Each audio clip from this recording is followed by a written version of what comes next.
Well, my name is Fred, and I was involved in an accident, I guess, before this all began. I've got 2 young children and a wife. I used to be a detective for the Fargo Police Department. I was working on one of my pickups underneath it, removing a metal skid plate.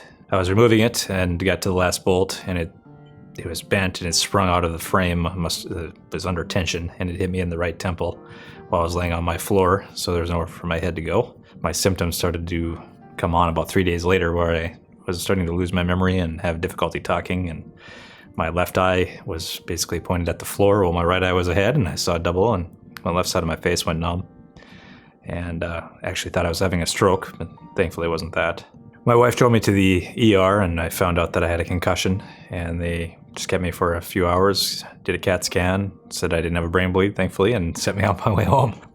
Time went on, it was about a week later, I started having significant memory issues to the point where I couldn't remember anything anybody had just told me, and I was having a very difficult time talking.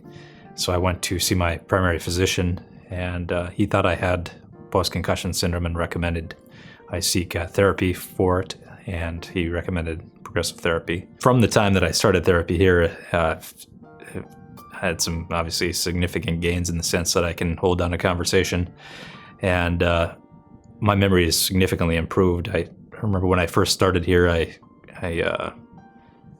couldn't even really hold down a sentence, so that's helped a lot in that regard. Other people didn't really understand my challenges in the sense that I look normal, but I have significant challenges, mainly cognitively and with my memory. So far, I guess the biggest thing that I'd like to share that helped me is just to encourage people that it's, you may feel very depressed and like there's not much hope in the beginning, but I would just encourage you to take that step and go to therapy. Honestly felt initially that there was little hope. But keeping working at it, I've seen the progress, and that has given me hope, and I continue to feel better about that each time that I see progress. And I'm sure that anybody would, if they continue to work at it, you'll see progress. It might take a while, but you'll get there. we see individuals with ADHD, traumatic brain injury, and concussion, as well as stroke. When people think about speech-language pathology, they typically think about speech disorders or language challenges, which speech therapists can do. But here we've just chosen to focus more on the cognitive aspect.